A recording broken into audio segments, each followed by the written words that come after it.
হঠাৎ আব্দুল্লাহ ইবনে আমর বললেন, বাইনা নাহনু মা রাসূলিল্লাহি সাল্লাল্লাহু আলাইহি ওয়াসাল্লাম, আমরা আল্লাহ নবীর সাথে ছিলাম, আল্লাহ নবীর সাথে সফর করতেছিলাম। ফি সাফারিন ইদ নাযালনা মানজিলা, সফর করতে করতে এক জায়গায় যাত্রা বিরতি দিলাম। যাত্রা বিরতি দিয়ে সবাই নিজের বাহন থেকে নামলাম।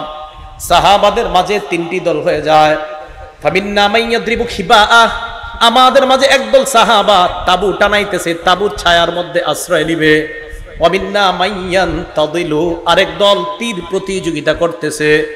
ওয়ামিন্না মান হুয়া ফি জাশরাতিহি, আরেক দল চারণভূমির মধ্যে পশুগুলা চরাইতেছে, ঘাস খাওয়ায়, পানি খাওয়ায়। ইজনাদা মুনাদি রাসূলিল্লাহি সাল্লাল্লাহু আলাইহি ওয়াসাল্লাম, হঠাৎ আল্লাহ নবীর আহ্বানকারী ঘোষণাকারী তাদের সামনে আইসা ঘোষণা দেয়, আসসালাতু জামিআ, ও সাহাবারা নামাজের সময় হয়ে গিয়েছে, সবাই জামাতে আসো।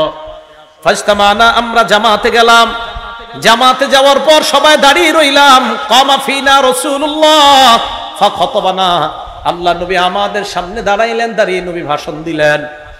নামাজে আমরা দাঁড়াইলাম, ওই মুহূর্তে নবী আমাদের সামনে দাঁড়ায়া ভাষণ দিলেন। মানে কাতার সোজা সোজা চলতেছে, করা হইতেছে, নবীজি একটা ভাষণ দিলেন। উজানি মাদ্রাসার মাহফিলে গেছেন কেউ? ওখানে দেখবেন ওই কাতার সোজা করতে একটু দেরি হতো, 10 লাখ লোক আরো অনেক লোক হয়, তো এটা করতে করতে উজানি মাদ্রাসায় আব্দুর রহমান সাহেব জোরালো ভাষণ দিতে থাকে দীর্ঘক্ষণ। তো নবীজি সাল্লাল্লাহু আলাইহি সাল্লাম, সাহাবায়ে কেরাম জামাতে দাঁড়াইতেছে, নবীজি সবার সামনে দাঁড়ায় একটা ভাষণ দিলেন।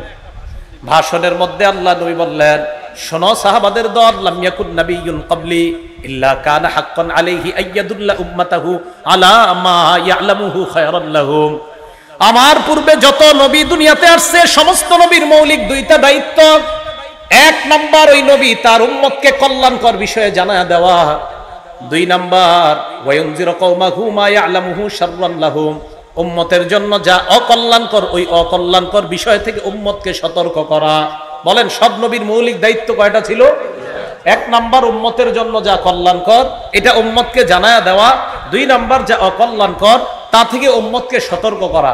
এবার নবীজি সাহাবাদেরকে যে কথাটা বললেন, এই কথাটা একটু মন দিয়ে শোনেন। নবীজি কি বলে দেখেন, সাহাবারা তোমরা শোনো, ইন্না উম্মাতাকুম হাদিহি জুইলাত আফিয়াতুহা ফি আউয়ালিহা, আমার উম্মতের মধ্যে প্রথম দিকের উম্মত যারা, তাদেরকে নিরাপদ দেওয়া হয়েছে, নিরাপত্তা দেওয়া হয়েছে, তাদেরকে ফিতনা ফাসাদ থেকে মুক্ত রাখা হয়েছে আমি নবীর খাতিরে। তোমরা ফিতনা ফাসাদ থেকে মুক্ত। ওয়া ইন্না আখিরাহা, আর আমার উম্মতের শেষে যারা আসবে আমি আপনি আমরা, নবীজি বলেন ফাতাজি উল ফিতান ইউসিবুহুম বালাউন ওয়া উমুর, তাদের কাছে একের পর এক ফিতনা আসতেই থাকবে, ফিতনা আসতেই থাকবে। ইউনকিরুনাহা, যেই ফিতনাগুলা, যেই পরীক্ষাগুলা তারা অপছন্দ করবে। আল্লাহ নবী বলেন ফাতাজি উল ফিতান, ফিতনা আসবে। ফিতনা আসলে ফায়ুদাক্কিকু বাদুহা লিবাদিন, আগের ফিতনাটা পরের ফিতনার কাছে তুচ্ছ মনে হবে। মুসলমান ভালো করে মনে রাখবেন, করোনা ভাইরাসের মধ্যে মনে করেছিলাম এত বড় গজব মনে হয় দুনিয়াতে আর আসে নাই। আল্লাহ নবী বুঝায়, যেই গজবে আছো পরের গজবটা যখন দেখবা মনে হবে আগের গজবটা পরের গজবের কাছে কিছুই না। ফায়ুদাক্কিকু বাদুহা লিবাদিন, পরের গজবের কাছে আগের গজব কিছুই মনে হবে না। নবী বলেন ফাতাজিউল ফিতনা, ফিতনা আসবে। ফায়াকুলুল মুমিনু হিয়া মুহলিকাতি, ফিতনা আসলে ঈমানদার বলবে আমাকে এই ফিতনা ধ্বংস করবে। ফাতান কাশিফ, ফিতনা উঠিয়ে যাবে। সুম্মা তাজিউল ফিতনা, আবার ফিতনা আসবে, ঈমানদার মনে করবে আমি ধ্বংস। নবীজি বলেন ফাতান কাশিফু, আবার ফিতনা উঠে যাবে। আল্লাহ নবী কয় শোনো, গজবের মধ্যে তোমাদের মরণ হয়েও যেতে পারে। মরণ যদি তোমাদের হয়ে যায়, আল্লাহ নবী বলেন ফালতুদরিকহু মাউতাতুহু, তোমার মরণটা যেন এমন অবস্থায় হয় ওয়া হুয়া মুমিনুন বিল্লাহি ওয়াল ইয়াউমিল আখির। আল্লাহ নবী বলেন ওই গজবের সময় যখন তুমি মরবা, তোমার মরণটা যেন এমন অবস্থায় হয় যে তুমি আল্লাহ মানো আর আখিরাত মানো। নবী কয় যদি তুমি দুইটা জিনিস চাও, কি? মান আহাব্বা আইয়ুজাহজাহা আনিন নার ওয়া ইউদখালাল জান্নাহ, যদি তুমি জাহান্নাম থেকে মুক্তি চাও আর জান্নাতে যাইতে চাও, এই গজবের জামানার মধ্যেও যদি তুমি জান্নাতে যেতে চাও, নবীজি বলেন তোমার মরণটা যেন ঈমানের সাথে হয়, আখিরাতকে বিশ্বাসের সাথে হয়। এমন অবস্থায় যদি তুমি মরো, ইনশাআল্লাহ তুমি জান্নাতে প্রবেশ করবে। বারিক আলা মুহাম্মাদিন ওয়া আলা আলি মুহাম্মাদ কামা বারাকতা আলা ইব্রাহিম ওয়া আলা আলি ইব্রাহিম ইন্নাকা হামিদুম মাজিদ। سبحانك لا علم لنا إلا ما علمتنا إنك أنت العليم الحكيم খানকায়ে হযরত মাওলানা হাফিজুল্লাহ রহমতুল্লাহ আলাইহির উদ্যোগে আয়োজিত ইসলাহি মাহফিলে উপস্থিত ফিদায়ে মিল্লাত সৈয়দ আসাদ মাদানী রহমতুল্লাহ আলাইহির সুযোগ্য খলিফা মুফতি মোহাম্মদ হাফিজ উদ্দিন সাহেব দামাত বরকাতুহুমুল আলিয়া মুহাদ্দিস জামিয়া শরঈয়া মালিবাগ মাদ্রাসা ঢাকা, পরিচালক জামিয়াতুল আসাদ আল ইসলামিয়া ঢাকা, উপস্থিত হজরত উলামায়ে কেরাম, সামনে উপবিষ্ট মুসলমান ভাইয়েরা, পর্দার আড়ালে অবস্থানরতা মা বোনেরা, আল্লাহ পাক রব্বুল আলামিনের দরবারে লাখো কোটি শুকরিয়া। আল্লাহ আমাদেরকে এই মাহফিলে উপস্থিত হওয়ার তৌফিক দান করেছেন, সকলে বলি আলহামদুলিল্লাহ। ইসলাহ সংশোধন করা, আভ্যন্তরীণ যে রোগ আছে মানুষের, এই রোগগুলাকে পরিশুদ্ধ করা, ইনশাল্লাহ এই ব্যাপারে আলোচনা করবেন মুফতি হাফিজ উদ্দিন সাহেব দামাত বরকাতুহুম। হজরত আত্মশুদ্ধির বিষয়ে ইনশাল্লাহ আপনাদেরকে দিক নির্দেশনামূলক কথা বলবেন। তার আগে আমি সংক্ষিপ্ত আকারে আমার যেই কিছু জানা আছে স্বল্প পরিসরে এখান থেকে আমি কিছু বলার চেষ্টা করব। উলামায়ে কেরামের মজলিস, এই জন্য আমরা অন্যান্য যারা আছি আমরা সবাই মন দিয়ে কথাগুলা শুনবো। আল্লাহ পাক রব্বুল আলামিন যে কথাগুলা শুনি আমাদের সকলকে আমরা যেন মনে রেখে এই কথাগুলো অনুযায়ী ভবিষ্যতে চলতে পারি, আল্লাহ তৌফিক দান করেন। সূরা ফাতহের 18 নম্বর আয়াতে কারিমা তেলাওয়াত করলাম। এই মাসটার নাম মুহররম মাস। এই মাসটাকে কেন্দ্র করে কয়েকটা বিষয়ের সম্মুখীন হয়, বিশেষ করে মসজিদের ইমাম সাহেবগণ, মাদ্রাসার ছাত্র ওস্তাদ, তারা সাধারণ পাবলিকের কাছ থেকে কিছু প্রশ্নের সম্মুখীন হয়, অথবা এমন কিছু শরীয়ত বহির্ভূত কথার সম্মুখীন হয় যা ইসলাম সমর্থন করে না। মুহররম মাসকে কেন্দ্র করে সবচেয়ে বেশি যে বিষয়টা আলোচনা হয়, হুসাইন রাদিয়াল্লাহু তাআলা আনহুর শাহাদাত, ওনার শহীদকে কেন্দ্র করে, ওনার শাহাদাতকে কেন্দ্র করে ইয়াজিদ, এই ইয়াজিদকে কেন্দ্র করে ইমাম মুআবিয়া রাদিয়াল্লাহু তাআলা আনহুকে অনেকে কটাক্ষ করতে চায়। এজন্য আমি আপনাদের সামনে প্রথমে সাহাবাদের ব্যাপারে কিছু কথা বলবো, এরপর ইনশাআল্লাহ মুহররম মাসের কিছু অংশ আমরা আলোচনা করব। সাহাবায়ে কেরামের মর্যাদার ব্যাপারে এতটুকুই যথেষ্ট যে সাহাবাদের প্রতি আল্লাহ পাক রব্বুল আলামিন সন্তুষ্ট, এই কথাটা বলাই যথেষ্ট। সূরা ফাতহের 18 নম্বর আয়াতে কারিমা পড়লাম। এই আয়াতে আল্লাহ বলেন, লাকাদ রাদিয়াল্লাহু আনিল মুমিনিনা ইয ইউবাইউনাকা তাহতাশ শাজারা। হুদাইবিয়া সন্ধির সময় ওই গাছের নিচে যারা আপনার হাতে হাত রেখে বায়াত হয়েছে, আমি আল্লাহ তাদের প্রতি সন্তুষ্ট হয়ে গেলাম। অবশ্যই আল্লাহ ওই সকল সাহাবাদের প্রতি সন্তুষ্ট যারা আপনার হাতে হাত রেখে বায়াত হয়েছে ওই গাছের নিচে। ফাআলিমা মা ফি কুলুবিহিম, তাদের অন্তরে যা আছে আমি আল্লাহ জানি। ওয়া আনজালাস সাকিনাতা আলাইহিম, আল্লাহ পাক রব্বুল আলামিন তাদের উপরে সাকিনা, প্রশান্তি অবতীর্ণ করেছেন এই সাহাবাদের উপর। ওয়া আসাবাহুম ফাতহান করিবা, আল্লাহ তাদেরকে নিকটবর্তী বিজয় দিয়ে আল্লাহ তাদেরকে পুরস্কৃত করলেন, সাহাবাদেরকে পুরস্কৃত করলেন। তাহলে আমি আপনাদের থেকে জানতে চাই, সাহাবাদের মর্যাদার জন্য এটাই যথেষ্ট, সাহাবাদের উপর কে সন্তুষ্ট? এ হলো 1 নাম্বার কথা। 2 নাম্বার, সাহাবাদের প্রশংসা আল্লাহ নিজে করছে। সূরা ফাতহের 29 নম্বর আয়াত আল্লাহ বলেন, মুহাম্মাদুর রাসূলুল্লাহ, মুহাম্মদ সাল্লাল্লাহু আলাইহি সাল্লাম আল্লাহর রাসূল। ওয়াল্লাযীনা মাআহু আশিদ্দাউ আলাল কুফফার, মুহাম্মদ সাল্লাল্লাহু আলাইহি সাল্লামের সাথে যে সাহাবারা আছেন ওনারা কাফেরদের বিরুদ্ধে খুব কঠোর। রুহামাউ বাইনাহুম। সাহাবারা পরস্পরের প্রতি খুব সদয়, একজন আরেকজনের প্রতি খুব আন্তরিক। তারাহুম রুকআন সুজদা। আল্লাহ বলে, নবী আপনি আপনার সাহাবাদেরকে দেখবেন তারা রুকুকারী, সেজদাকারী, তো তাদের রুকু সেজদার প্রশংসা করে আল্লাহ কোরআনে আয়াত নাযিল করে। ইয়াবতাগুনা ফাদলাম মিনাল্লাহি ওয়া রিদওয়ানা। তারা আল্লাহর অনুগ্রহ চায়, তারা আল্লাহর সন্তুষ্টি চায়। সীমাহুম ফি উজুহিহিম মিন আথারিস সুজুদ। আল্লাহ বলেন সেজদার কারণে তাদের মাঝে এই সেজদার চিহ্ন, নিদর্শন পরিলক্ষিত হয়, দেখা যায়। জালিকা মাসালুহুম ফিত তাওরাত। আল্লাহ বলেন তাদের এই দৃষ্টান্তটা তাওরাত কিতাবের মধ্যে আছে। সাহাবারা যে আল্লাহর সন্তুষ্টি চায়, সাহাবারা আল্লাহর খুশি চায়, অনুগ্রহ চায়, সাহাবারা রুকুকারী, সেজদাকারী, সাহাবাদের প্রশংসার কথা শুধু কোরআনে না তাওরাত কিতাবেও আছে। আর তাওরাতে যে এই প্রশংসার কথা আছে, তাদের দৃষ্টান্ত যে তাওরাত কিতাবের মধ্যে আছে, এই কথা আবার আল্লাহ কোরআনে জানায় দিয়েছে। সাহাবাদের দৃষ্টান্ত তাওরাতে আছে, আর এই কথাটা যে তাওরাতে আছে এটা আবার আল্লাহ কোরআনের মাধ্যমে আমাদেরকে জানায় দিয়েছে।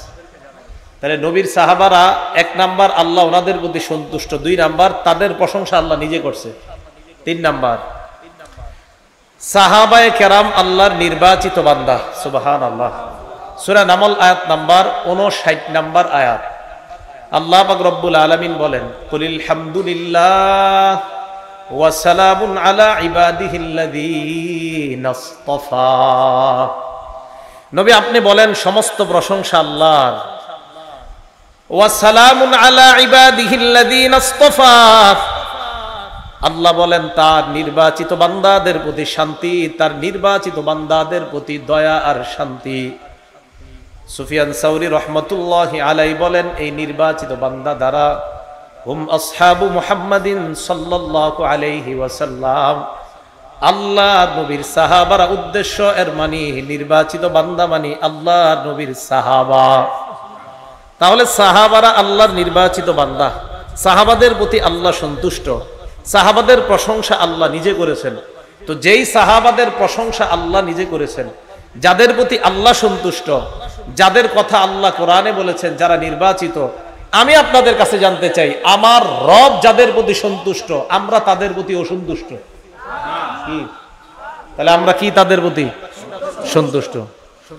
আর আপনি তাদের প্রতি সন্তুষ্ট না হইলে এতে যে খুব ক্ষতি হয়ে যাবে এমনও না, এটা মাথায় রাখতে হবে।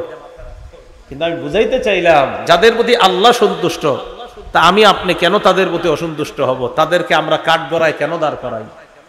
আল্লাহ আমাদেরকে কথাগুলা বুঝার তৌফিক দান করেন।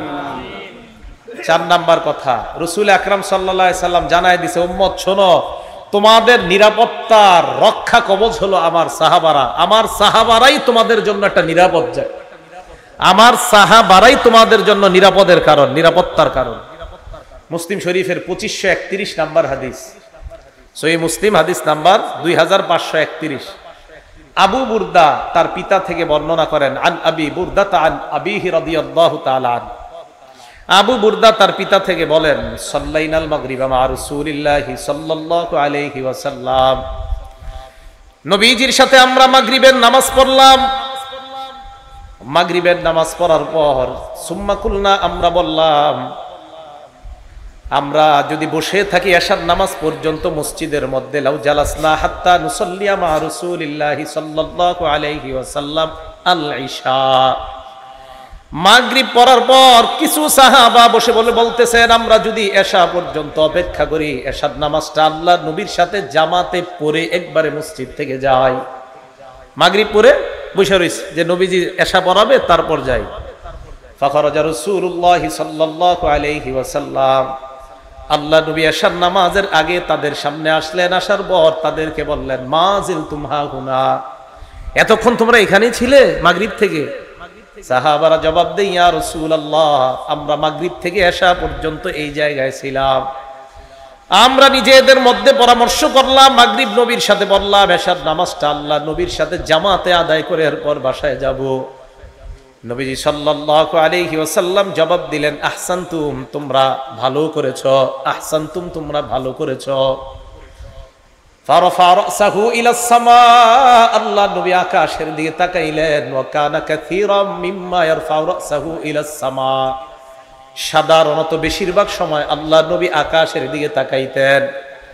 আকাশের দিকে নবী বেশিরভাগ সময় তাকাইতেন। তো আপনারাও তাকায়েন। বাকি এই যুগে অন্তত ঢাকা শহর উপরের দিকে তাকানো ঠিক না, উপরে তাকাইলে গুনাহ হবে। হ্যাঁ, ছাদের উপরে উঠে আকাশে তাকায়েন। কোথায় উঠা? ছাদে। কেন তাকাইবেন না তাকাইবেন এ বিষয়ে আলোচনা এখন আর বিষয় না। তো বলতাম, আর নজরু সাহমুন মিন সিহাম ইবলিস, নজর কুদৃষ্টি হলো ইবলিসের একটা তীর, এই তীর দিয়ে আপনাকে সে শেষ করে ফেলবে। তো এই জন্য বর্তমান যুগে আবার উপরে তাকাইতে সাবধান। তো যদি ছাদে যায় উপরে তাকান তো ঠিক আছে, নবী তাকাইতেন, তাই আপনিও ছাদে গিয়ে তাকান, তাহলে ঠিক আছে। রাসূল আকরাম সাল্লাল্লাহু আলাইহি সাল্লাম বেশিরভাগ সময় উপরে তাকাইতেন। তো নিয়ম অনুযায়ী নবীজি উপরে তাকায় রইলেন এইভাবে। হঠাৎ আল্লাহ নবী বলেন, সাহাবাদের দল, আন-নুজুমু আমানাতুন লিস-সামা, আকাশ ততদিন নিরাপদ যতদিন এই নক্ষত্রগুলা থাকবে, ততদিন আকাশটা নিরাপদ। ফাইদা যাহাবাতিন নুজুম, নক্ষত্রগুলা যখন শেষ হয়ে যাবে, নক্ষত্র যখন বিদায় নিয়ে নিবে, আকাশ থেকে নক্ষত্র যদি উদাও হয়ে যায়, নক্ষত্রগুলো যদি আল্লাহ শেষ করে দেয়, নবীজি বলেন তাহলে আসমান আর থাকবে না, আসমান ধ্বংস হয়ে যাবে। আতাসসামা আমাতু আদু, আসমানের যেই ওয়াদা, ওই ওয়াদা আসমানের কাছে আসবে, মানে কিয়ামত হয়ে যাবে। এরপর আল্লাহ নবী বলেন, আনা আমানাতুন লি আসহাবি, সাহাবারা শোনো, আকাশের রক্ষা কবচ যেমন আকাশের নক্ষত্রগুলা, তোমরা সাহাবারা যারা আছো তোমাদের রক্ষা কবচ আমি নবী মুহাম্মদ সাল্লাল্লাহু আলাইহি ওয়াসাল্লাম, আমি যতদিন তোমাদের মাঝে আছি তোমরা নিরাপদ। ফাইদা যাহাবতু আতা আসহাবি মা ইউআদুন, আমি যদি চলে যাই আমার সাহাবাদের কাছে একের পর এক বিপদ আর পরীক্ষা আসতেই থাকবে, সাহাবাদের মাঝে ইখতিলাফের পরীক্ষা আসতেই থাকবে, আল্লাহ নবী জানায়া দিলেন। এরপর নবী বললেন, ও আসহাবি আমানাতুন লি উম্মতি, আমার সাহাবারা আমার উম্মতের জন্য নিরাপত্তার রক্ষা কবচ। ফাইদা যাহাবা আসহাবি, আমার সাহাবারা যদি দুনিয়া থেকে বিদায় নিয়ে নেয়, আতা উম্মতি মা ইউআদুন, আমার উম্মতের উপর গজব বালা মুসিবত আসতেই থাকবে, উম্মত যেন কিয়ামতের জন্য প্রস্তুত হয়ে যায়। হাদিসের মাধ্যমে নবী বুঝায়, সাহাবারা আমার উম্মতের জন্য নিরাপদ, সাহাবারা আমার উম্মতের জন্য নিরাপত্তার রক্ষা কবচ। নবী বললেন সাহাবারা আমাদের জন্য নিরাপত্তার কারণ, আর ওই সাহাবাদেরকে আমরা সমালোচনার পাত্র বানাই, এটা কি ইনসাফ না জুলুম? জুলুম। কথা বুঝে আসছে সবার?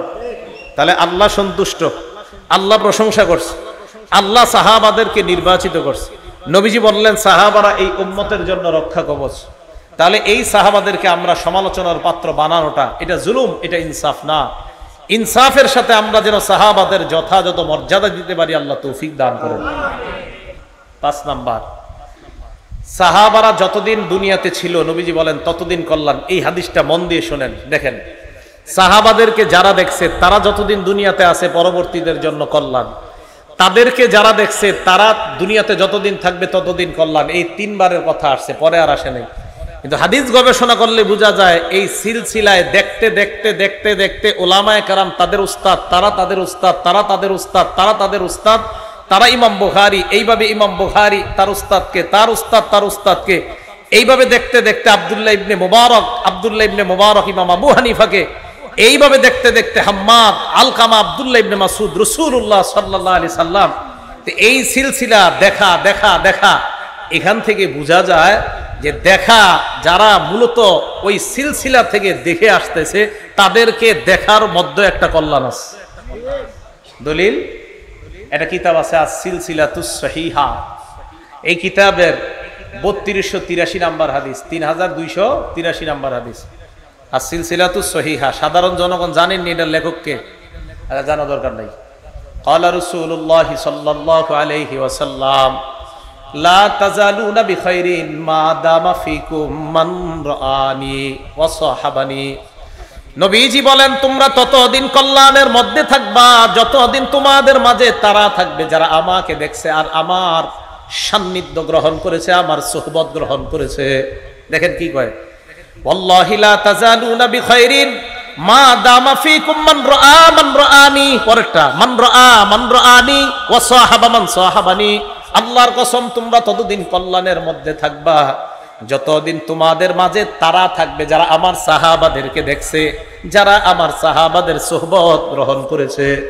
প্রথমে বললেন আমার সাহাবারা যতদিন থাকবে, এরপরে বললেন আমার সাহাবাদেরকে যারা দেখছে তারা যতদিন থাকবে। এবার কি বলে দেখেন, ওয়াল্লাহি লা তাজালুনা মা দামা ফীকুম লা তাজালুনা বিখাইরিন মা দামা ফীকুম মান রাআনি ওয়া সাহাবা মান সাহাবানি।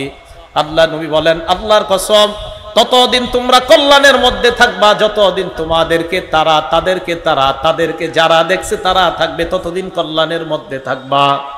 তাহলে রাসূল আকরাম সাল্লাল্লাহু আলাইহি সাল্লাম দেখা দেখা আর দেখা, দেখেন দেখা দেখা দেখা, সোহবত সোহবত সোহবত বললেন। প্রথমে বললেন যারা আমাকে দেখছে, এরপরে বললেন আমার সাহাবাদেরকে যারা দেখছে, এরপরে বললেন আমার সাহাবারা যাদেরকে দেখছে, যারা আমার সাহাবাদেরকে দেখছে তাদেরকে যারা দেখছে। তাহলে এই দেখাটা দেখেন, যারা নবীকে দেখছে, যারা সাহাবাদেরকে দেখছে, এলো সাহাবা, যারা সাহাবাদের ছাত্রদেরকে দেখছে, যারা সাহাবাদের ছাত্রদেরকে দেখছে।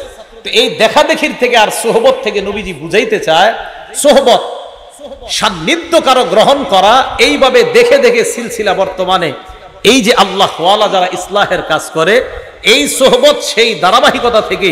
তো সোহবতের যে একটা উপকারিতা আছে, একটা কল্যাণ আছে, এটা হাদিস দ্বারা প্রমাণিত। যারা আমাকে দেখছে তাদেরকে যারা দেখছে, তাদেরকে যারা দেখছে ততদিন তোমরা কল্যাণের মধ্যে থাকবা। এই দেখা আর সংস্রব সোহবত থেকে বোঝা যায় আল্লাহ ওয়ালা উলামাদের সোহবত সংস্রব, আর তাদেরকে দেখলে একটা কল্যাণ আল্লাহর থেকে পাওয়া যায়। তো রাসূল আকরাম সাল্লাল্লাহু আলাইহি সাল্লাম এক নম্বরে সাহাবাদের কথা বললেন, তাহলে সাহাবারা কল্যাণ। বিসমিল্লাহ। এখন আমি আপনাদের কাছে জানতে চাই, খুব বুঝেন, আপনারা সাধারণ জনগণ বুঝারই কথা, আর আমি অমনি কথা বলি। সাহাবাদেরকে যারা দেখছে, তাদেরকে যারা দেখছে, তাদেরকে যারা দেখছে, তো দেখতে দেখতে বর্তমান যুগ পর্যন্ত মানুষগুলো আছে না বলেন? তাহলে এই যুগে ওই সিলসিলার যারা আছে, তাহলে তাদের দিকে দেখলে একটা উপকারিতা আছে না নাই? তো এই যুগে কারা? উলামায়ে কেরাম। কারা বলেন তো? উলামায়ে কেরাম, হক্কানি রব্বানি আল্লাহ ওয়ালা উলামায়ে কেরাম। এই জন্য তাদের সান্নিধ্যে যাবেন, এই ইসলামী মাহফিলগুলোতে বেশি অংশগ্রহণ করার চেষ্টা করবেন। আল্লাহ তৌফিক দান করেন। সাহাবাদের মর্যাদা রক্ষা করার হুকুম করেছে নবীজি সাল্লাল্লাহু আলাইহি সাল্লাম। সাহাবাদের মর্যাদা রক্ষা করার জন্য নবীজি হুকুম করেছেন। ইবনে মাজাহ কিতাবের নাম, হাদিস নাম্বার 2363 নাম্বার হাদিস। ক্বালা রাসূলুল্লাহ সাল্লাল্লাহু আলাইহি ওয়াসাল্লাম, আল্লাহ নবী বলেন ইহফাজু ফি আসহাবি সুম্মাল্লাযীনা ইয়ালুনাহুম সুম্মাল্লাযীনা ইয়ালুনাহুম। আমার সাহাবাদের মর্যাদা তোমরা সংরক্ষণ করবা, আমার সাহাবাদের মর্যাদা তোমরা হেফাজত করবা। এরপর যারা তাদের মর্যাদা তোমরা রক্ষা করবা। এরপর কারা? যারা সাহাবাদেরকে দেখেছে। সাহাবাদেরকে কারা দেখেছে? ইমাম আবু হানিফা দেখছে। কে দেখছে? রহমতুল্লাহ আলাইহি। কে দেখছে বলেন? আল্লাহ নবী কয় তাদের মর্যাদা রক্ষা করবা, আমার সাহাবাদের মর্যাদা রক্ষা করবা। আর আমার সাহাবাদের মর্যাদার পর তাদের মর্যাদা রক্ষা করবা। এর পরবর্তী প্রজন্ম যারা, এর পরের যারা, তাদের মর্যাদা রক্ষা করবা। সাহাবাদেরকে যারা দেখছে তাদেরকে বলা হয় তাবিঈ। ওই তাবিঈদের একজন হলেন আল ইমামুল আজম আবু হানিফা রাহমাতুল্লাহি আলাইহি। নবীজি বললেন এদের মর্যাদা রক্ষা করো। তাহলে সাহাবাদের মর্যাদা রক্ষা করা এটা নবীজির হুকুম। সাহাবাদের প্রশংসা করেছেন আল্লাহ, সাহাবাদের প্রতি আল্লাহ সন্তুষ্ট, সাহাবারা আল্লাহ নির্বাচিত বান্দা, সাহাবারা এই উম্মতের নিরাপত্তার রক্ষা কবচ, সাহাবারা এই উম্মতের জন্য কল্যাণ। সাহাবাদের মর্যাদা রক্ষা করার হুকুম নবীজি সাল্লাল্লাহু আলাইহি সাল্লাম করেছেন। আল্লাহ আমাদের সকলকে সাহাবাদের মর্যাদা যেন আমরা রক্ষা করতে পারি, তাদের সমালোচনা শোনা বলা থেকে যেন বেঁচে থাকতে পারি, আল্লাহ তৌফিক দান করেন। সাহাবাদেরকে গালি দেওয়া 7 নাম্বার কথা।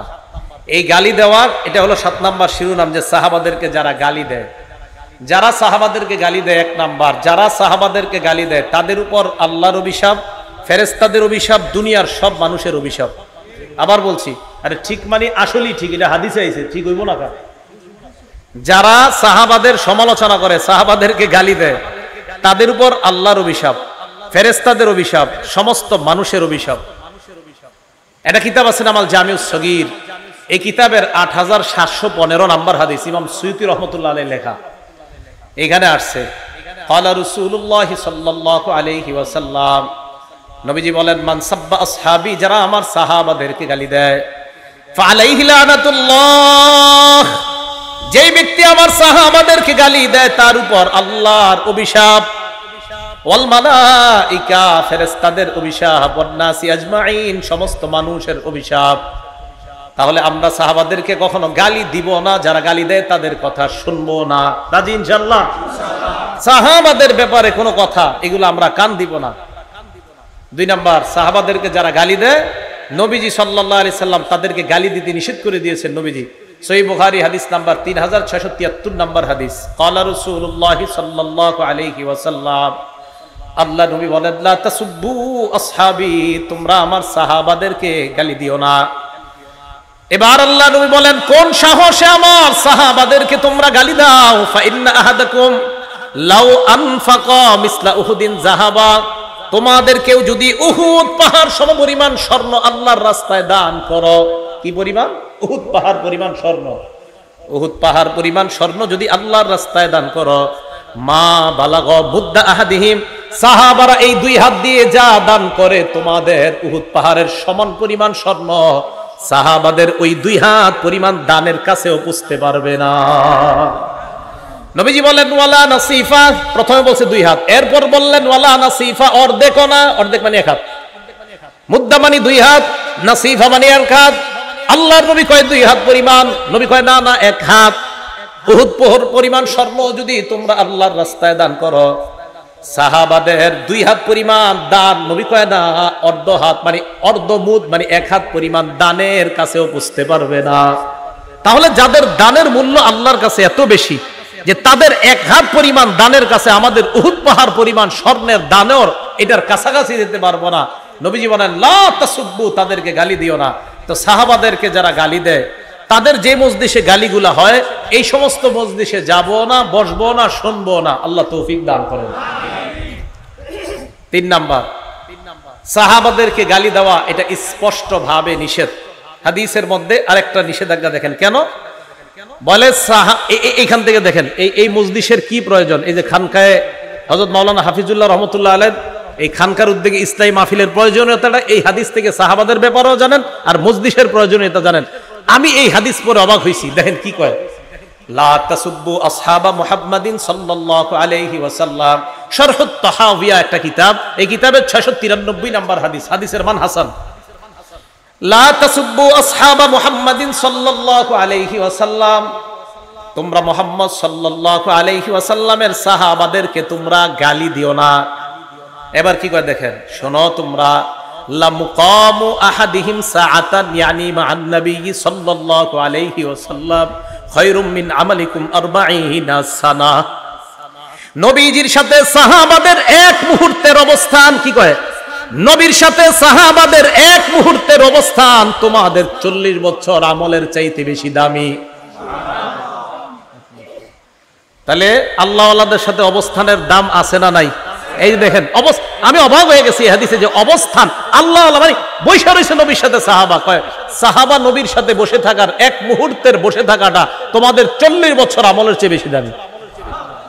তাহলে বোঝা যায় এখান থেকে যে আল্লাহ ওয়ালাদের সাথে বসে থাকাটাও একটা ফায়দা, উপকারিতা। আপনি অনেক মুরব্বী আল্লাহওয়ালা আছে যাদের কথা বোঝা যায় না, দরকার নাই বোঝা যাওয়া, এমনি বসে থাকবেন। ঢাকার বড় বড় আল্লাহওয়ালা অনেক মুরব্বী, অনেক বয়সের কারণে সব কথা বোঝা যায় না, এমনি গিয়ে আমরা বসে থাকি। কেন বসে থাকি? এই সমস্ত হাদিসের কারণে, যে ওনাদের মজলিসে বসে থাকাটাও এটা আল্লাহর পক্ষ থেকে একটা গনিমত, একটা নিয়ামত। তো দেখেন হাদিসের মধ্যে আছে যে সাহাবায়ে কেরাম নবীর সাথে কিছু মুহূর্ত কাটানো, এটা তোমাদের 40 বছর ইবাদতের চাইতে বেশি দামি। তাহলে বলেন তো, যাদের সামান্য ইবাদত, শুধু সামান্য নবীর সাথে বসে থাকাটা এত দাম, তাহলে তাদের ইবাদতের কত দাম? এরা বসে থাকছে এত দাম, ইবাদতের দাম আছে না নাই? আছে। ইবনে মাজাহ কিতাবের নাম, হাদিস নাম্বার 162 নাম্বার হাদিস। এই হাদিসের মধ্যে আসছে লা তাসুব্বু আসহাবা মুহাম্মাদিন সাল্লাল্লাহু আলাইহি ওয়াসাল্লাম, তোমরা মুহাম্মদ সাল্লাল্লাহু আলাইহি ওয়াসাল্লামের সাহাবাদেরকে গালি দিও না। এই হাদিসের মধ্যে আসছে লা মুকামু আহাদিহিম ইয়ানি মা'আন নবী সাল্লাল্লাহু আলাইহি ওয়াসাল্লাম খায়রুম মিন আমালিকুম উমরাহ। হুজুর এই হাদিসে আসছে যে সারা জীবন তোমরা আমল করলেও নবীর সাথে সাহাবাদের কাটানো 1 মুহূর্তের সমান হবে না। এটা দর্শ উমরা আসছে, এটাতে। তাহলে যাদের সামান্য বসে থাকাটা আল্লাহওয়ালার সাথে এত দাম, তাদের আল্লাহওয়ালা নবীর সাথে তাদের থেকে আমল করাটার কত দাম। এই জন্য প্রিয় মুসলমান ভাইয়ারা, সাহাবাদেরকে গালি দিবেন না, সাহাবাদের গালি শুনবেন না। যেই মজলিসে সাহাবাদের সমালোচনা হয় ওই সমস্ত মজলিসে যাবেন না। রাজি আছেন ইনশাআল্লাহ? গালি দিবেন না। আমি আপনাদেরকে মহব্বত করে কথাটিগুলো বলতেছি। আল্লাহর রাসূল সাহাবাদের কোনো সমালোচনায় কান দিবেন না। আল্লাহ আমাদেরকে বুঝার তৌফিক দান করেন। এই কথাগুলো কেন বলছি জানেন? আমার মূল উদ্দেশ্য কিন্তু এই ওয়াজ করা না, মূল উদ্দেশ্য একজন সাহাবারে নিয়ে কথা বলা। তিনি হলেন ইমাম মুআবিয়া রাদিয়াল্লাহু তাআলা। কে? ইমাম মুআবিয়া। ইমাম মুআবিয়া রাদিয়াল্লাহু তাআলা আনহুকে কেন্দ্র করে, ওনার ছেলের নাম হলো ইয়াজিদ। নূহ আলাইহিস সালাতু ওয়াস সালামের এক সন্তান কাফের ছিল। এখন এই কাফের ছেলের কারণে নূহ নবীরে দোষারোপ করবেন? করা যাবে না। ইয়াজিদ ইমাম মুআবিয়ার ছেলে। এই ইয়াজিদকে কেন্দ্র করে ইমাম মুআবিয়াকে কটাক্ষ করা হয়, দোষারোপ করা হয়। কেন ভাই? সন্তানের অপরাধ। ইয়াজিদ ঠিক আছে জালেম, তার যত পারেন সমালোচনা করেন, সে অবশ্যই অন্যায় করছে। নবীর নাতিকে এইভাবে নির্মমভাবে হত্যা করা, শহীদ করা, এটা অবশ্যই অন্যায়। কিন্তু ওনার কারণে কেন নবীর একজন জলিলুল কদর, যিনি একজন ওহীর লেখক ছিলেন, এমন একজন সাহাবাকে কেন সমালোচনা করেন? মনে রাখবেন, ইমাম মুআবিয়া সমালোচিত হয়ে যাওয়া মানে লেখা, এই ইমাম মুআবিয়া যে ওহীর লেখক ছিলেন, এই লেখা প্রশ্নবিদ্ধ করা। ইমাম মুআবিয়া একজন ওহীর লেখক ছিলেন। তিরমিজি শরীফের 3842 নম্বর হাদিস, ক্বালা রাসূলুল্লাহ সাল্লাল্লাহু আলাইহি ওয়াসাল্লাম, আল্লাহ নবী ইমাম মুআবিয়াকে সামনে এনে আল্লাহর কাছে বললেন, আল্লাহুম্মা জাআলহু হাদিয়া ওয়া মাহদিয়া ওয়াহদি বি। আল্লাহর কাছে বললেন, আল্লাহ ইজআলহু হাদিয়া, আল্লাহ আপনি তাকে পথ প্রদর্শক বানান, অন্য মুসলমানদেরকে যেন হেদায়েতের পথ দেখায় এমন একজন মুআবিয়াকে আপনি বানান। এরপর বললেন মাহদিয়া, মুআবিয়াকে আপনি হেদায়েত প্রাপ্ত বানান। এরপর বললেন ওয়াহদি বিহি, এই মুআবিয়ার মাধ্যমে অন্যান্য মানুষকে আপনি হেদায়েত দান করে দেন। নবীজি বললেন, আল্লাহ মুআবিয়াকে আপনি পথ প্রদর্শক বানান, আল্লাহ তাকে আপনি হেদায়েত প্রাপ্ত বানান। প্রথমে বললেন তাকে আপনি হেদায়েতকারী, মুর্শিদ, পথ প্রদর্শক বানান। এরপর বললেন আল্লাহ তাকেও আপনি হেদায়েত প্রাপ্ত বানান। এরপর তার মাধ্যমে আল্লাহ আপনি মানুষের হেদায়েত দান করেন। এই দোয়াটা নবীজি করছেন। তো যার হেদায়েতের দোয়া স্বয়ং নবীজি সাল্লাল্লাহু আলাইহি সাল্লাম যাকে হাদি বললেন, যাকে মাহদি বললেন, যাকে হেদায়েত প্রাপ্ত বললেন, আমি আপনি কেন তাকে সমালোচিত করব? বলেন, ইয়াজিদকে অবশ্যই তার ব্যাপারে আলোচনা করবেন, কোনো সমস্যা নাই, কিন্তু তাকে কেন্দ্র করে আল্লাহ রাসূলের একজন সাহাবাকে সমালোচনা, এটা আমরা শুনবো না, এটাতে কানও দিব না। এই ব্যাপারে জানার আগ্রহও পেশ করব না যে হুজুর মুআবিয়া কি এটা ঠিক করছে, এই প্রশ্নও তুলবেন না। ইয়াজিদকে নিয়ে প্রশ্ন তুলবেন, ইমাম মুআবিয়াকে নিয়ে প্রশ্ন তোলা যাবে না। বুঝছেন সবাই ইনশাআল্লাহ? আল্লাহ আমাদের সকলকে এই কথাগুলা যেন বুঝে শুনে আমরা সবসময় মাথায় রেখে সাহাবা সমালোচনা থেকে বেঁচে থাকতে পারি, আল্লাহ তৌফিক দান করেন। একটা কিতাব আছে, এই কিতাবের নাম আল জামিউস সগীর, এটা আগেও বলছি কিতাবটার নাম, ইমাম সুয়ুতির লেখা, 7209 নম্বর হাদিস। এটার মধ্যে আসছে আবু সুফিয়ান রাদিয়াল্লাহু তাআলা, যিনি মুআবিয়া রাদিয়াল্লাহু তাআলা আনহুর বাবা। এই বর্ণনাটা সহিহ ইবনে হিব্বানের 7209 নম্বর হাদিস আছে। নবীজির কাছে আবু সুফিয়ান রাদিয়াল্লাহু তাআলা আনহু গিয়ে বললেন, হুজুর আমার একটা আবদার আছে আপনার কাছে। কি আবদার? আমার ছেলে মুআবিয়া তাজআলুহু কাতিবান বাইনা ইয়াদাইক, আমার ছেলেটাকে আপনি ওহীর লেখক বানান। সুবহানাল্লাহ। আপনি যাদেরকে দিয়ে লেখান ওহী, তাদের মধ্যে এই মুআবিয়াকে আপনি হুজুর একজন লেখক বানান। নবীজি বললেন, নাম, ঠিক আছে, আপনার কথা গ্রহণ করলাম। আবু সুফিয়ান রাদিয়াল্লাহু তাআলা আনহু কিন্তু নবীজির শ্বশুর ছিলেন। কি ছিলেন বলেন তো? শ্বশুর। আলেম ছাড়া অন্য কেউ বলতে পারবেন যে আবু সুফিয়ানের কন্যার নাম কি, যিনি নবীর বিবি ছিলেন? ওলামা ছাড়া অন্য কেউ আছেন পারেন বলতে? আবু সুফিয়ানের কন্যা যিনি নবীর বিবি ছিলেন, কি নাম? হ্যাঁ হ্যাঁ, কি নাম? কি নাম? না হইলে তো 500 মাহফিলে গেছেন এনে যারা আছেন। উম্মে হাবিবা, বলেন কি নাম? হ্যাঁ, উম্মে হাবিবা, বলেন তো কি নাম? উম্মে হাবিবা। নবীজি শ্বশুর ছিলেন। তো আয়েশা বলছে, আমার ছেলেটাকে আপনি ওহীর লেখক বানান। নবীজি সাল্লাল্লাহু আলাইহি সাল্লাম বললেন, নাম, ঠিক আছে, কবুল করলাম। তাহলে ইমাম মুআবিয়া ওহীর লেখক। ইমাম মুআবিয়াকে নবীজি বলছেন হেদায়েত প্রাপ্ত, এমন একজন সাহাবাকে সমালোচনা করব না, তার সমালোচনা শুনব না। সহিহ বুখারী হাদিস নাম্বার 2924 নাম্বার হাদিস। নবীজি সাল্লাল্লাহু আলাইহি সাল্লাম বললেন, আউয়ালু জাইশিন মিন উম্মতি ইয়াগজুনাল বাহরা ক্বাদ আওজাবু। আল্লাহ নবী বললেন, আমার উম্মতের মধ্যে যেই দলটা সর্বপ্রথম সমুদ্র পথে যুদ্ধ পরিচালনা করবে, ওই দলটা আল্লাহর জান্নাত ওয়াজিব করবে। আমার উম্মতের মধ্যে সর্বপ্রথম যেই দলটা নৌযান পথে নৌপথে যুদ্ধ করবে, আমার যেই দল উম্মতের যেই দলটা সমুদ্র পথে যুদ্ধ করবে, কদ আউজাবু, তারা আল্লাহর জান্নাত ওয়াজিব করবে। হাদিস খোলেন, নৌপথে সর্বপ্রথম অভিযান পরিচালনাকারী সাহাবার নাম ইমাম মুআবিয়া। এই হাদিস প্রমাণ করে ইমাম মুআবিয়া আল্লাহর জান্নাত তার জন্য ওয়াজিব। আল্লাহর জান্নাত তার জন্য, তাহলে জান্নাত যার জন্য ওয়াজিব, নবী বলে গেলেন ওয়াজিব যার জন্য জান্নাত হয়ে গেছে এমন একজন সাহাবা যিনি জান্নাতের মেহমান। এই সাহাবার কেন সমালোচনা আমরা করব? আমার আপনার তো টেনশন করা উচিত। একজন মানুষ জান্নাতি হয়ে গেছে, আমি আপনি জান্নাতি হতে পারলাম কিনা এই ব্যাপারে আমাদের 24 ঘন্টা টেনশন থাকা দরকার। আমি আপনি জান্নাতি হয়েছি কিনা এই টেনশন আমাদের করা দরকার। উল্টা একজন জান্নাতি সাহাবারে নিয়ে আমরা টেনশন করি উনি কি কাজটা ঠিক করছে, এই টেনশন। তাহলে যিনি একজন জান্নাতের মেহমান তারে নিয়ে আমার আপনার টেনশন করা দরকার নাই, উনি জান্নাতি সাহাবা। তো এই জন্য ইমাম মুআবিয়ার সমালোচনা আমরা ইয়াজিদকে কেন্দ্র করে করব না, নূহ নবীর ছেলেকে কেন্দ্র করে নূহ নবীর সমালোচনা যেমন করি না, লূত নবীর বিবিকে কেন্দ্র করে লূত নবীর সমালোচনা আমরা করি না, তো যেমনি ভাবে লূত নবীর বিবি ছিল একজন কাফেরা, এই কাফের বিবিকে কেন্দ্র করে কিন্তু লূত নবীর সমালোচনা আমরা করি না। নূহ নবীর ছেলে ছিল একজন কাফের, এই কাফেরকে কেন্দ্র করে নবীর সমালোচনা আমরা করি না। ইমাম মুআবিয়ার ছেলে ইয়াজিদ অবশ্যই জুলুম করেছে, হুসাইন রাদিয়াল্লাহু তাআলা আনহুর সাথে অন্যায় করেছে। এই জালেম সন্তানের কারণে একজন আদেল ইনসাফগার সাহাবার ব্যাপারে আমরা সমালোচনা করি না, যার ব্যাপারে অনেক সাহাবারা বলেন মা রাআইতু বাদা রাসূলিল্লাহ সাল্লাল্লাহু আলাইহি সাল্লাম আসওয়াদা মিন মুআবিয়া, যে আল্লাহর রাসূলের পরে মুআবিয়ার চেয়ে সঠিক নেতৃত্ব দানকারী পৃথিবীতে আর কাউকে দেখিনি। অনেক সাহাবার বক্তব্য এটা। ইমাম মুআবিয়ার নেতৃত্ব নিয়ে আপনি প্রশ্ন তুলতেই পারবেন না। ওনার দ্বারা ইসলামের যে পরিমাণ কাজ হয়েছে, বিশেষ করে ইলমি খেদমত যে পরিমাণ হয়েছে, ইমাম মুআবিয়া রাদিয়াল্লাহু তাআলা। তো বুঝাইতে চাইলাম, যার ইসলামের এত অবদান তার ব্যাপারে আমরা সমালোচনা করব, তার ব্যাপারে নাক গলানো এটা আমাদের উচিত না। আল্লাহ বুঝার তৌফিক দান করেন।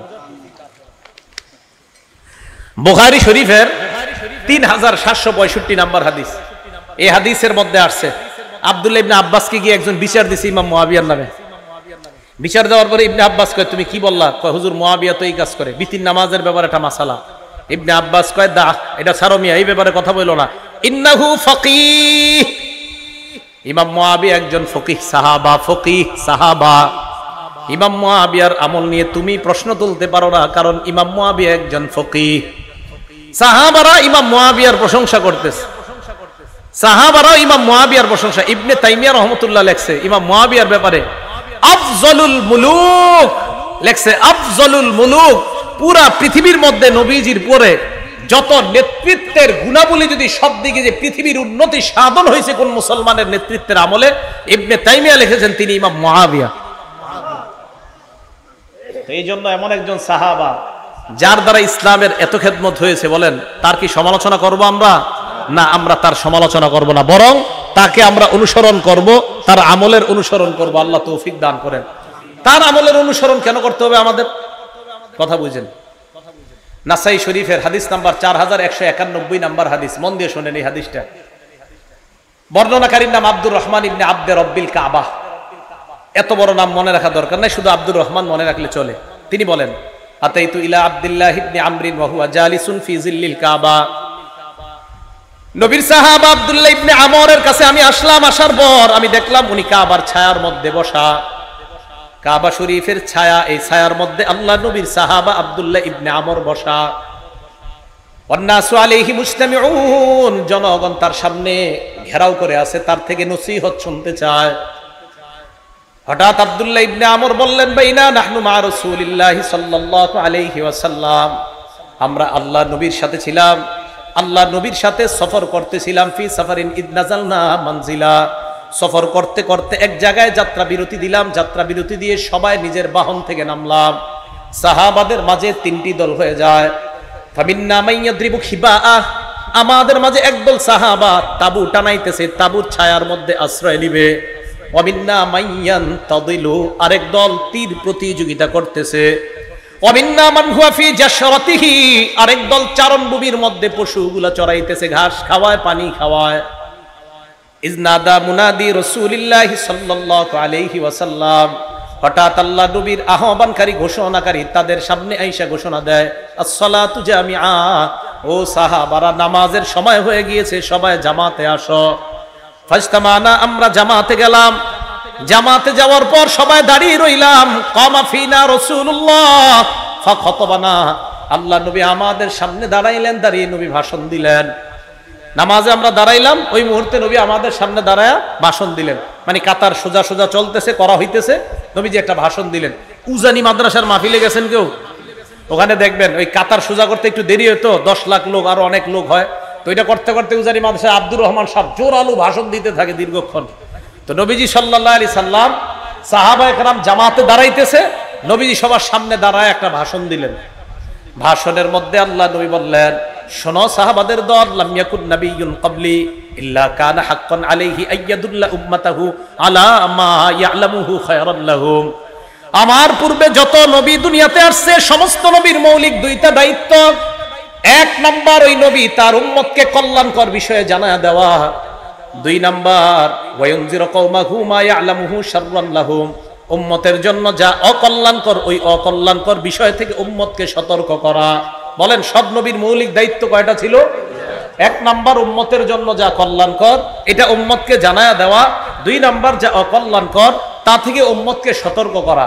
এবার নবীজি সাহাবাদেরকে যে কথাটা বললেন, এই কথাটা একটু মন দিয়ে শোনেন। নবীজি কি বলে দেখেন, সাহাবারা তোমরা শোনো, ইন্না উম্মাতাকুম হাদিহি জুইলাত আফিয়াতুহা ফি আউয়ালিহা, আমার উম্মতের মধ্যে প্রথম দিকের উম্মত যারা, তাদেরকে নিরাপদ দেওয়া হয়েছে, নিরাপত্তা দেওয়া হয়েছে, তাদেরকে ফিতনা ফাসাদ থেকে মুক্ত রাখা হয়েছে আমি নবীর খাতিরে।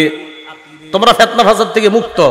ওয়া ইন্না আখিরাহা, আর আমার উম্মতের শেষে যারা আসবে আমি আপনি আমরা, নবীজি বলেন ফাতাজি উল ফিতান ইউসিবুহুম বালাউন ওয়া উমুর, তাদের কাছে একের পর এক ফিতনা আসতেই থাকবে, ফিতনা আসতেই থাকবে।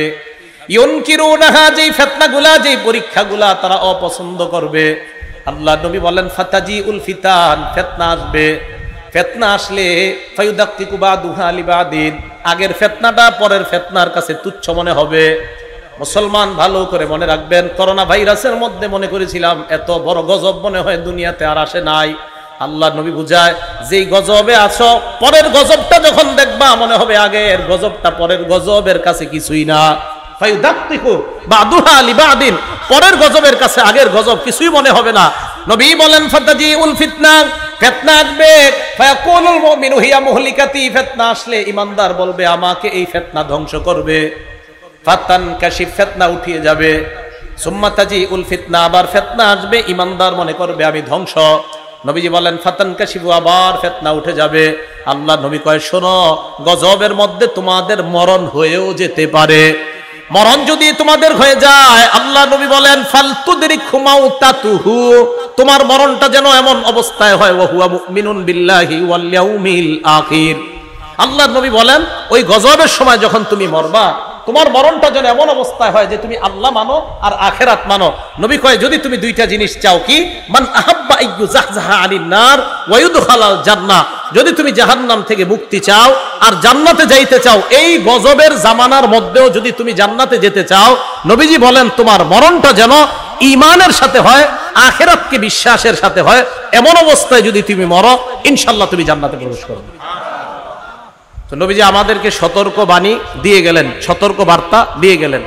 এখন এই একটা হলো কি কল্যাণ, বলেন একটা কি কল্যাণ আপনাদের সামনে বলতে চাই, সেটা হলো এই সাহাবায়ে কেরামদেরকে তো নবীজি বলে দিয়েছেন 2 জিনিস। এখন সাহাবাদের রিঅ্যাকশনটা কি দেখেন।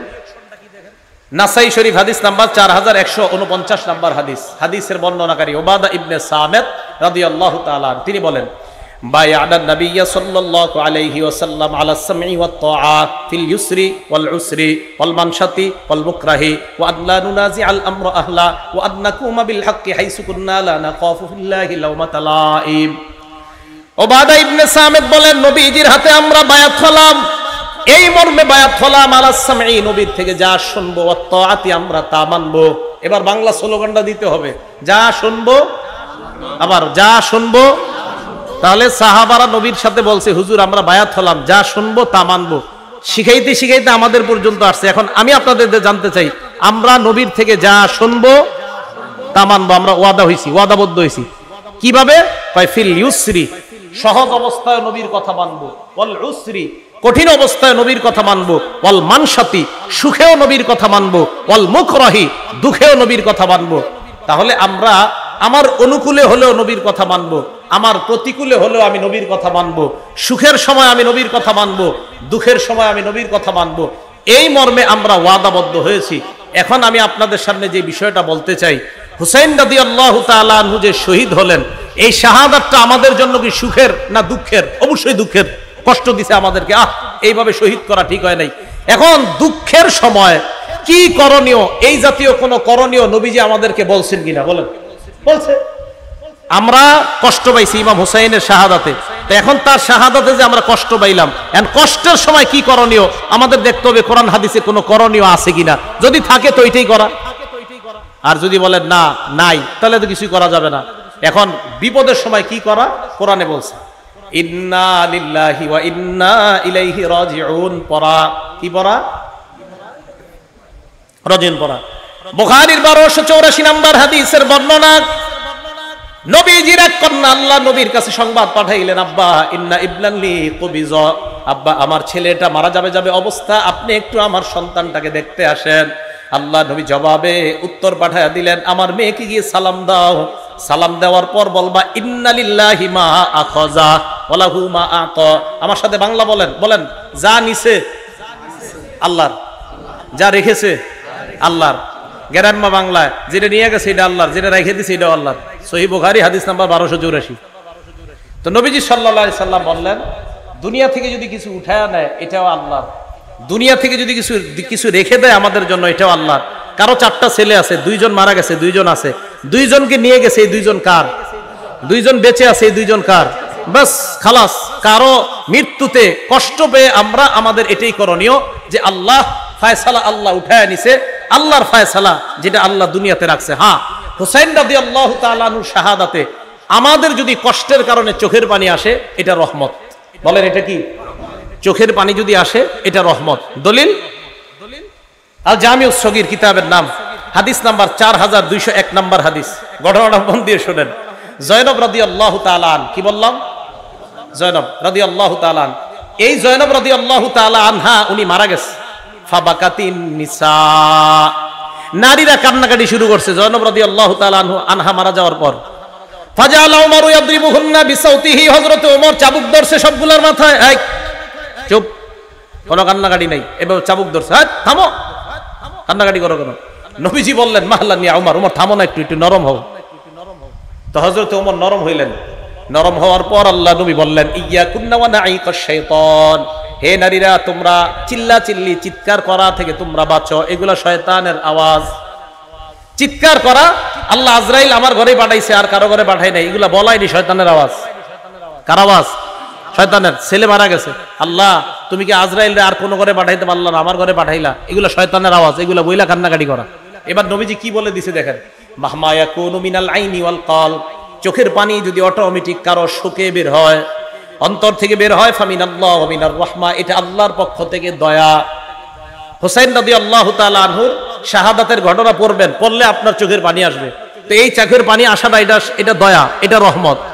এবার আল্লাহ নবী বলেন ওয়া মা ইয়াকুনু মিনাল লিসান, চোখের পানি যদি জিহ্বা থেকে হয়, চোখের পানি আবার জিহ্বা থেকে কিভাবে হয়, মানে উল্টাপাল্টা কথা কয়। জিহ্বা থেকে হয় মানে উল্টাপাল্টা কথা কয়।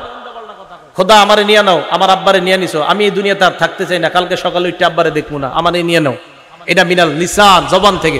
ওয়ালিয়াদ, হাত থেকে। এবার আমি বলবো না জবানার হাত আমাদের দেশে কবে ব্যবহার হবে। জবানার হাত, জবানার হাত, জবানার হাত, জবান হাত, জবান হাত। আমা ইয়াকুনু মিনাল লিসান ওয়াল ইয়াদ, যেটা জবান থেকে হবে আর হাত থেকে হবে, ফামিনাশ শায়তান, এটা শয়তানের পক্ষ থেকে। নবীজি বলেন, তাহলে মুখ থেকে উল্টাপাল্টা শব্দ বের হওয়া, হাত দিয়ে নিজের আঘাত করা, বলেন এটা কার কাজ? শয়তানের কাজ। আর অটোমেটিক চোখ দিয়ে যদি পানি বের হয়, এটা কার পক্ষ থেকে রহমত? আল্লাহর পক্ষ থেকে রহমত। তাহলে আল্লাহর পক্ষ থেকে রহমত, এটা ঠিক আছে। শয়তানের পক্ষ থেকে যদি হয়, এটা অন্যায়, এটা জায়েজ নাই, এটা হারাম। তো এই হারাম কর্মকাণ্ড থেকে যেন আমরা বেঁচে থাকতে পারি, আল্লাহ তৌফিক দান করেন। মুহররম মাস আসলে আরেকটা কথা হয়, আহলে বাইত। বলেন কি হয়? বলেন সবাই, আহলে বাইত কারা? একদল মানুষ বলতে যায় আহলে বাইত 5 জন। কয়জন? 5 জন। নবীজি, হযরত আলী, ফাতেমা, হাসান, হুসাইন, এই 5 জনকে বলে পাক পাঞ্জাতন। কি বলে? হ্যাঁ, এই ধারণাগুলো নেন, পাক পাঞ্জাতন। আপনাদের আশেপাশের মাহফিলে এসে অনেকে আপনাদেরকে এটি বুঝাবে যে পাক পাঞ্জাতন। আবার অনেকে টুপির মধ্যে দেখবেন পাক পাঞ্জাতন, এখানে লেখা মোহাম্মদ, এখানে আলী, এখানে ফাতেমা, এখানে হাসান, এখানে হুসাইন। উনি বুঝায় উনি এই 5 জনকে খুব ভালোবাসে। উনি কি বুঝায়? ওলামায়ে কেরাম ছাড়া অন্য যারা আছেন বলেন তো নবীর নাতি কয়জন? হ্যাঁ হ্যাঁ 5 জন। ওইটি মনে কোন জায়গায় বয়ানে শুনছেন লেগে কইতেছে। নবীজির নাতি কয়জন? 5 জন। 5 জন। তা আপনারা তো 2 জন নিয়ে খালি লাফান, বাকি 5 জনকে ভালোবাসবে কে? আমরা নবীর নাতি নাতনি সবাইকে মহব্বত করি, শুধু 2 জনকে না, সবাইকে করি। আর কিছু মানুষ শুধু 2 জনকে করে, অতএব বেশি ভালোবাসার দাবিদার আমরা। নবীজির মেয়ে কয়জন? 4 জন। মনে রাখেন, একটু কথাগুলো মন দিয়ে শুনেন। জয়নব, রুকাইয়া, উম্মে কুলসুম। জয়নব, রুকাইয়া, উম্মে কুলসুম, ফাতেমা। এবার দেখেন, এই উম্মে কুলসুমের কোনো সন্তান নাই। কেউ বলে আছে, কেউ বলে নাই, বেশিরভাগ বলছে নাই। এই উম্মে কুলসুমের সন্তান নাই। বাকি রইল কয় মেয়ে নবীর? জয়নবের 2 সন্তান। একজনের নাম, এই জয়নবের 2 সন্তান, একজনের নাম আলী, আরেকজনের নাম উমামা। ছেলে একজন নাম আলী, মেয়ে একজন নাম উমামা। জয়নবের 2 সন্তান, একজনের নাম আলী, আরেকজনের নাম উমামা। আলী নামে ছেলেটা ছোটবেলায় মারা গেছে। উমামা নামে যে মেয়েটা ছিল, এই মেয়েটার নবী খুব ভালোবাসতেন, খুব মহব্বত করতেন, তার সাথে খেলতেন। নামাজে গেলে নবীজির কাঁধে উঠতো এই মেয়েটা, নাতনিটা। দেখেন কত মহব্বতের একজন নাতনি, যার নামও আপনারা জানেন না, অথচ আপনারা লাফান খালি 2 জন নিয়ে। তাহলে নবীজির 2 জন নাতি, একজন নাতি আরেকজন নাতনি পাইলাম। জয়নবের ঘরে 2 জন পেয়ে গেলাম, এক ছেলে এক মেয়ে। এবার আসেন রুকাইয়া। এই রুকাইয়ার ঘরে একজন ছেলে, নাম আব্দুল্লাহ। বলেন কি নাম? তাহলে মোট কয়জন হলো? 3 জন। ফাতেমা রাদিয়াল্লাহু তাআলা আনহার সন্তান আপনারা সারা জীবন জানেন 2 জন, জন্মের পর থেকে 2 জন। মনে হয় মায়ের পেটেও শুনে আইছেন যে হাসান আর হুসাইন। হযরত ফাতেমা রাদিয়াল্লাহু তাআলা আনহার সন্তান 5 জন। বলেন কয়জন? 5 জন। গণেন। হাসান, বলেন, হুসাইন, মুহসিন, জয়নব, উম্মে কুলসুম। হ্যাঁ, ওই 2 বোনের নামে নাম রাখছে, নিজেদের 2 মেয়ের নাম। হযরত ফাতেমা তার 2 বোনের নামে নিজের মেয়ের নাম রাখছে। তাহলে হযরত ফাতেমার 5 জন সন্তান, হাসান, হুসাইন, মুহসিন, জয়নব, উম্মে কুলসুম। জয়নবের 2 সন্তান, ওই নবীজির মেয়ে জয়নব, একজন ছেলে একজন মেয়ে, 7 জন। রুকাইয়ার 1 সন্তান, এই হলো মোট 8 জন। 5 জন নাতি, 3 জন নাতনি। আমরা নবীর নাতি নাতনি সবাইকে মহব্বত করি, শুধু 2 জনকে না। একদল মানুষ শুধু 2 জনকে মহব্বত করে, আমরা সবাইকে মহব্বত করি। অতএব ভালোবাসার বেশির দাবিদার আমরা, তারা না। কথা মনে থাকবে তো? এখন আসেন, আহলে বাইত কারা? আহলে বাইত মানে একদল মানুষকে এই 5 জন। আহলে বাইত দ্বারা 1 নাম্বার উদ্দেশ্য বিবি। বলেন 1 নাম্বার উদ্দেশ্য কি? হ্যাঁ, তার মানে আহলে বাইত দ্বারা নবীর বিবির 1 নাম্বার উদ্দেশ্য হবে। হুজুর আপনি কই লইব বিবি? উদ্দেশ্য দলিল দেন। দলিল মানে কোরআনের দলিল। কোন জায়গার দলিল? হ্যাঁ, কোরআনের। সূরা হুদ আয়াত নাম্বার 69 নাম্বার আয়াত থেকে 73 নাম্বার আয়াত। সূরা হুদ আয়াত নাম্বার 69 নাম্বার আয়াত থেকে 73 নাম্বার আয়াত। আল্লাহ কি বলে দেখেন, ওয়ালাকাদ জাআত রুসুলুনা ইব্রাহিমা বিল বুশরা ক্বালু সালামা। ইব্রাহিম নবীর কাছে আমার ফেরেশতারা আসলেন সুসংবাদ নিয়ে, এসে বললেন সালামা, সালাম। ক্বালা সালাম, ইব্রাহিম নবী জবাব দিলেন সালাম। এবার ইব্রাহিম নবী ফামা লাবিসা আন জাআ বিইজলিন হানিজ, দেরি না করে একটা বাছুর জবাই করে, ওই বাছুর, একটা বাছুর ভুনা করে, তাড়াতাড়ি ভুনা বাছুর তাদের সামনে নিয়ে আসছে মেহমান। ইব্রাহিম নবী ভাবলেন আমার বাসায় মেহমান আসছে, মেহমানদেরকে খাবার দেই। ভুনা বাছুর নিয়ে আসার পর সামনে দিলেন। ফালাম্মা রাআ আইদিয়াহুম লা তাসিলু ইলাইহি নাকিরাহুম, মেহমানদের দিকে তাকায় দেখে মেহমানদের হাত খাবারের দিকে যায় না। ফেরেশতারা কি খায়নি? তো ইব্রাহিম নবী তো জানেন এরা যে ফেরেশতা। ইব্রাহিম নবী যখন দেখলেন তাদের হাত খাবারের দিকে প্রসারিত হয় না, নাকিরাহুম, ব্যাপারটা ওনার কাছে অস্বাভাবিক মনে হয়। উনি সন্দিহান হয়ে পড়েন। ওয়া আওজাসা মিনহুম খিফা, মনে মনে উনি ভয় পায়। ফেরেশতারা ব্যাপারটা বুঝতে পারলেন, ইব্রাহিম নবীর দিকে তাকিয়ে বললেন ক্বালু লা তাখাফ, ভয় পাবেন না, ভয়ের কোনো কারণ নাই। ইন্না উরসিলনা ইলা কওমি লুত, আমরা মানুষ না, আমরা লূত নবীর জাতির কাছে প্রেরিত একদল ফেরেশতা, আল্লাহ আমাদেরকে পাঠাইছেন। পাশে দাঁড়িয়ে আছে ইব্রাহিম নবীর বিবি সারা, ওয়ামরাতুহু কাইমাতুন ফাদাহিকাত, সারা পাশ থেকে দাঁড়ায় হাসি দেয়, উনি হাসতেছে। সারার হাসি দেওয়া দেখা আল্লাহ বললেন ফাবাশশারনাহা বিইসহাক, আমি ওই বয়োবৃদ্ধা সারাকে তার একজন সন্তান হবে ইসহাক নামে, এই সন্তানের সুসংবাদ দিয়ে দিলাম। এই হাইসো না, তোমার সন্তান হবে। শুধু সন্তান না, ওয়া মিন ওয়ারাই ইসহাক ওয়া ইয়াকুব, এই ইসহাক যে সন্তানটা হবে, এই সন্তানের আবার সন্তান হবে, তার নাম হবে ইয়াকুব, আর ইয়াকুবের বিশাল বংশধর হবে। সুবহানাল্লাহ।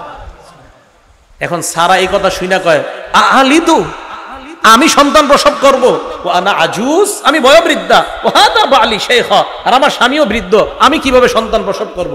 ইন্না হাদা লা শাইউন আজীব, এটা তো আশ্চর্য বিষয়। ফেরেশতারা বললেন আতাজাবিনা মিন আমরিল্লাহ, এই তুমি আল্লাহর বিষয়ে আশ্চর্য হও? আল্লাহর বিষয়ে আবার আশ্চর্য হও নাকি? এরপরে কি কয় দেখেন, রহমাতুল্লাহ ওয়া বারাকাতুহু আলাইকুম আহলাল বাইত। সুবহানাল্লাহ। কি বলছে? আহলাল, হ্যাঁ বলেন কি বলছে? রহমাতুল্লাহি। ফেরেশতারা কার সাথে কথা বলতেছে? বলেন ইব্রাহিম নবীর বিবি। কার সাথে? ফেরেশতারা কার সাথে কথা বলতেছে? ইব্রাহিম নবীর বিবিকে বললেন রহমাতুল্লাহি ওয়া বারাকাতুহু আলাইকুম আহলাল বাইত, হে আহলে বাইত, তোমাদের উপর আল্লাহর দয়া, আল্লাহর বরকত তোমাদের উপর। আহলে বাইত বলে প্রথমে এক নম্বরে স্ত্রী উদ্দেশ্য আমি বলছিলাম, দলিলও পেয়ে গেলাম। ইব্রাহিম নবীর বিবিকে ফেরেশতারা বললেন আহলে বাইত, তাহলে আহলে বাইত দ্বারা এক নাম্বার বিবি উদ্দেশ্য। আচ্ছা, বাতা ইয়াবিতু, বাইতুন শব্দটা আসছে বাতা ইয়াবিতু থেকে, ওলামারা আছেন বাতা ইয়াবিতু মানে রাত্রি যাপন করা। একজন পুরুষ সাধারণত কার সাথে রাত্রি যাপন করে? এই তো বাতা ইয়াবিতু থেকে বাইত, তাই আহলে বাইত মানে ঘরওয়ালি, ঘরওয়ালি মানে বিবি। এগুলো এক নাম্বার দলিল। দলিল নাম্বার 2, সূরা আহজাব আয়াত নাম্বার 32-33 নাম্বার আয়াত, আল্লাহ বলেন ইয়া নিসা আন-নাবিয়্যি লাস্তুন্না কাআহাদিম মিনান নিসা, হে নবীর বিবিগণ, আপনারা অন্যান্য নবীর অন্যান্য মহিলাদের মতো না। ইনিত্তাকাইতুন্না, আপনারা যদি আল্লাহকে ভয় পান, ফালা তাখদানা বিল কওল, নম্র ভাষায় কথা বলবেন না, কোমল ভাষায় কথা বলবেন না, মোহনীয় ভঙ্গিমায় কারো সাথে কথা বলবেন না। নবীর বিবিদেরকে আল্লাহ বলে ফায়াতমা আল্লাযী ফী কলবিহি মারাদ, যাদের অন্তরে বেদি আছে তারা অন্তরের মধ্যে কুমন্ত্রণা করে বসতে পারে, খারাপ কল্পনা করতে পারে। আচ্ছা, নবীর বিবিরা কোমল ভাষায় কথা বললে একজন পুরুষের মনে খারাপ ধারণা জন্ম হতে পারে, নবীর বিবিদের ক্ষেত্রে তো বর্তমান জামানার নারীদের ক্ষেত্রে কি হবে? এই কথা বলার পর আল্লাহ বললেন, দেখেন কি বলে, ওয়াকরনা ফী বুয়ুতিকুন্না, তোমরা ঘরে থাকো, ওয়ালা তাবাররাজনা তাবাররুজাল জাহিলিয়াতিল উলা, জাহিলি যুগের নারীদের মতো তোমরা বাহিরে বের হবা না। হ্যাঁ, শুনতেছেন তো? দেখেন কি কয়, বলেন তো আল্লাহ এই কথাগুলা কাদেরকে বলতেছে? নবীর। ওলামাদের ছাড়া অন্যদের জোরটা বেশি হতে হবে। কাদেরকে? নবীর স্ত্রী, আবার নবীর স্ত্রী। এবার দেখেন কি কয়, ওয়াকিমনাস সালাহ, তোমরা নামাজ কায়েম করো, ওয়া আতিনাজ যাকাত, তোমরা যাকাত দাও, ওয়া আতিনাল্লাহ ওয়া রাসূলা, তোমরা আল্লাহ আল্লাহ রাসূলের আনুগত্য করো। তোমরা কারা? স্ত্রীগণ। হ্যাঁ, তোমরা কারা? ইন্নামা ইউরিদুল্লাহু লিইউযহিবা আনকুমুর রিজসা আহলাল বাইত, হে আহলে বাইত, নবীর বিবিগণ, তোমাদের থেকে আল্লাহ নাপাকি দূর করতে চায়। তাহলে আহলে বাইত দ্বারা এক নাম্বার উদ্দেশ্য বিবি। তাহলে আহলে বাইত মানে 5 জন না, আমরা বলি আহলে বাইত মানে নবীর বিবিগণ, আহলে বাইত মানে হাসান হুসাইন ফাতেমা, আহলে বাইত মানে নবীর পরিবারের সবাই। আমরা আহলে বাইত সবাইকে ভালোবাসি, মহব্বত করি, শুধু 5 জনকে না, বরং আমরা নবীর সমস্ত পরিবারকে মহব্বত করি। কি বলেন? আমরা শুধু 5 জনকে না, আমরা সবাইকে ভালোবাসি। এরপরে আমগরে বলে আমগো ভিতরে নবীর প্রেম নাই। আপনি মাত্র 5 জনকে মহব্বত করলেন, আর আমি বললাম পুরো পরিবারের সকলকে, তা আপনি আমারে বললেন যে আপনার মধ্যে নবীর প্রেম নাই। এটা ইনসাফের কথা না, এটা জুলুমের কথা। এই কথাগুলা যারা এই 5 জনকে আহলে বাইত মনে করে তাদেরকে বুঝাবেন। এখন কথা হলো, হাসান হুসাইনও যে আহলে বাইত, এটার দলিল কি? ওনারাও যে আহলে বাইত হতে পারে, এটার দলিল কি? এই আয়াত নবীর উপরে যখন নাজিল হয়েছে তখন নবী তার স্ত্রী উম্মে সালামার ঘরে ছিলেন। মুসলিম শরীফের 2424 কত হয়? 2424 নম্বর হাদিস। নবীজি সাল্লাল্লাহু আলাইহি সাল্লাম খরাজা রাসূলুল্লাহ গাদাতান, সকালবেলা ঘর থেকে বের হইছে, ওয়া আলাইহি মিরতুন মুরাহহালুন মিন শারিন আসওয়াদ, কালো পশম দ্বারা অঙ্কিত করা একটা চাদর নবীর গায়ে ছিল। তো এই চাদর গায়ে দিয়ে নবী বের হইছে কখন? যে অবস্থায় নবী ঘরে ছিলেন ওই অবস্থায় নবীর উপর আয়াত নাজিল হয়েছে যে আপনার বিবিদের থেকে আল্লাহ মানে আহলে বাইতদের থেকে আল্লাহ অপবিত্রতা দূর করতে চায়। নবী ঘর থেকে বের হয়ে দেখছে হযরত হাসান আসছে, আসার পর নবীজি আদখালা হাসান রে চাদরের ভিতরে ঢুকাইছে, বুঝছেন। এরপরে হুসাইন আসছে, হুসাইনকেও ঢুকাইছে। সুম্মা জা আলী ফাআদখালা, হযরত আলী আসছে, আলীকেও ঢুকাইছে। সুম্মা জাআত ফাতেমা, ফাতেমা আসছে রাদিয়াল্লাহু তাআলা আনহুম। এই ফাতেমা আসার পর আদখালাহা, তাকেও চাদরের ভিতরে ঢুকায়া কয়, এই শোনো, আহলে বাইত শুধু বিবিরা না, আমার এই সন্তানরাও আহলে বাইত। তাহলে দেখছেন এই চাদরের ভিতরে কেন্দ্র করে কয় এই পাক পাঞ্জাতন মাগো, বাকিগুলা আল্লাহ যে উদ্দেশ্যে আয়াত নাজিল করছে এটাই তো বললেন না। তাহলে আয়াত নাজিল করছে আহলে বাইত কেন্দ্র করে, প্রথম উদ্দেশ্য বিবিগণ। এরপরে নবী হাদিসের ব্যাখ্যায় বুঝিয়ে দিয়েছে শুধু বিবিগণ না, আমার সন্তানগণ, আমার পরিবারের আরো যারা, তারাও আহলে বাইত। বলেন আমরা আহলে বাইত শুধু 5 জনকে মহব্বত করি না, সব আহলে বাইতকে মহব্বত করি। হ্যাঁ, সব আহলে বাইতকে মহব্বত করি। আল্লাহ পাক রব্বুল আলামিন আমাদের সকলকে মুহররম মাসকে কেন্দ্র করে যেই সমস্ত কথাগুলো হয়, কারবালার ঘটনা আপনারা অনেক শুনবেন, শুনেছেন হয়তো। তো এই জন্য যেই বিষয়গুলো সাধারণত আনা হয়, এই বিষয়গুলো যেন আর না আনা হয়। শুধুমাত্র 5 জনকে মহব্বতের কথা যেন বলা না হয়, নবীর পুরো পরিবারকে যেন মহব্বতের কথা বলা হয়। হযরত হুসাইনকে কেন্দ্র করে অবশ্যই ইয়াজিদের ব্যাপারে, ইয়াজিদ যা যা করেছে, অন্যায় করেছে, অবশ্যই এগুলা বলা দরকার। কিন্তু এটাকে কেন্দ্র করে যেন ইমাম মুয়াবিয়াকে সমালোচনা করা না হয়, সাহাবাদেরকে সমালোচনা করা না হয়। আল্লাহ পাক রব্বুল আলামিন সাহাবা সমালোচনা থেকে আমাদেরকে বেঁচে থেকে আমরা যেন আমাদের ঈমানকে খাঁটি করে দুনিয়া থেকে আমরা বিদায় নিতে পারি। আল্লাহ তৌফিক দান করেন। আমিন। ওয়া আখিরু দাওয়ানা আনিল হামদুলিল্লাহি রাব্বিল আলামিন। আসসালামু আলাইকুম ওয়া রাহমাতুল্লাহি ওয়া বারাকাতুহু।